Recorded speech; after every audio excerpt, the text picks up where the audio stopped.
गांव का नाम था सपनों का गांव। ये गांव एक पहाड़ी की गोद में बसा हुआ था, जहां हर तरफ हरा भरा मैदान, नदियों का मधुर स्वर और पेड़ों की छांव थी। गांव के लोग बहुत ही मेहनती और सज्जन थे, लेकिन उनकी जिंदगी में कई मुश्किलें थीं। उनके पास न तो बहुत पैसा था, न ही शहर जैसी सुविधाएं, लेकिन उनके दिल में एक सपना था, अपने बच्चों को पढ़ा लिखा कर उन्हें उनकी मंजिल तक पहुंचाने का।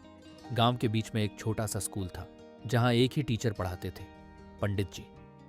पंडित जी बुढ़ापे की सीमा को पार कर चुके थे, लेकिन उनमें अब भी जुनून था। उनका मानना था कि शिक्षा ही वह रास्ता है जो इंसान को अंधेरे से उजाले की तरफ ले जाता है। गांव के हर बच्चे को वो पढ़ाते थे, चाहे वो लड़का हो या लड़की।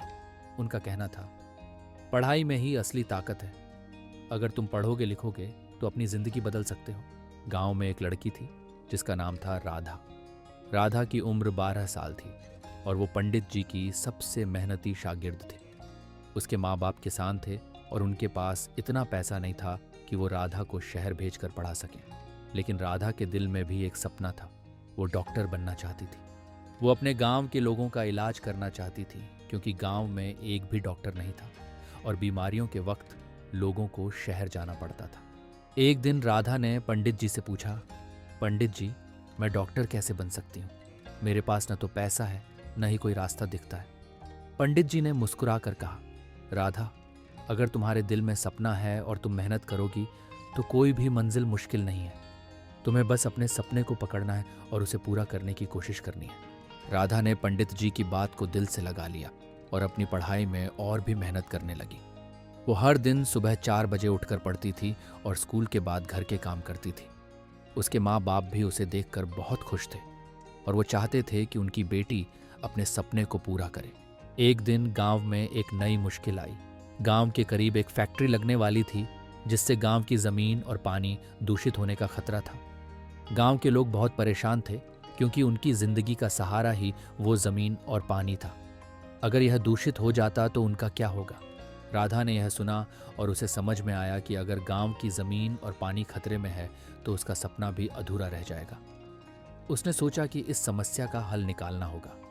उसने पंडित जी से बात की और दोनों ने मिलकर गांव के लोगों को एक साथ करने का फैसला किया। गांव के लोगों की एक सभा हुई और राधा ने सबके सामने अपनी बात रखी। उसने कहा, अगर हम अपनी जमीन और पानी को बचाना चाहते हैं तो हमें एक साथ मिलकर लड़ना होगा। हमें अपने हक के लिए आवाज उठानी होगी। गांव के लोगों ने राधा की बात सुनी और उनमें एक नई उमंग जाग उठी। सबने मिलकर फैक्ट्री के खिलाफ आंदोलन शुरू किया। आंदोलन का असर हुआ और सरकार ने फैक्ट्री को बंद करने का फैसला किया। गांव के लोगों की जीत हुई और उनकी जमीन और पानी बच गया। राधा ने अपनी हिम्मत और समझदारी से सबको दिखा दिया कि अगर मन में जज्बा हो तो कोई भी समस्या का हल निकाला जा सकता है। इस घटना के बाद राधा का हौसला और भी बढ़ गया। उसने अपनी पढ़ाई में और भी मेहनत की और आखिरकार उसने शहर के एक स्कूल में स्कॉलरशिप हासिल कर ली। उसके माँ बाप बहुत खुश थे और उन्हें अपनी बेटी पर गर्व हुआ। शहर में पढ़ने के बाद राधा ने अपने सपने को पूरा किया और वो एक डॉक्टर बन गई। उसने अपने गांव वापस आकर एक छोटा सा क्लिनिक शुरू किया, जहां वो गांव के लोगों का इलाज करती थी। गांव के लोगों ने राधा को डॉक्टर राधा के नाम से पुकारना शुरू कर दिया और वो सबके दिलों की रानी बन गई। राधा की कहानी ने सबको यह सिखाया कि अगर मन में सपना हो और मेहनत करने का जज्बा हो तो कोई भी मंजिल मुश्किल नहीं है। उसने यह भी सिखाया कि अपनी जमीन और पानी को बचाना कितना जरूरी है, क्योंकि यही हमारी जिंदगी का सहारा है। सपनों का गांव अब एक नई पहचान बन चुका था। यहाँ के लोगों ने अपनी जिंदगी में बदलाव लाया और वो अपने बच्चों को पढ़ा लिखा कर उन्हें उनकी मंजिल तक पहुंचाने में लगे हुए थे। राधा की कहानी ने सबको यह सिखाया कि सपने देखना और उन्हें पूरा करना कोई मुश्किल काम नहीं है, बस हौसला और मेहनत की जरूरत है। और इस तरह सपनों का गांव एक नई रोशनी की तरफ बढ़ रहा था, जहां हर कोई अपने सपनों को पूरा करने की कोशिश कर रहा था। राधा की कहानी ने सबको यह सिखाया कि जिंदगी में कुछ भी हासिल करने के लिए बस एक छोटा सा कदम उठाने की जरूरत है, और वो कदम उठाने का हौसला ही असली जीत है।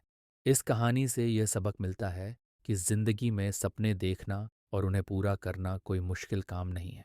बस हौसला और मेहनत की ज़रूरत है। अगर मन में जज्बा हो तो कोई भी मंजिल मुश्किल नहीं है।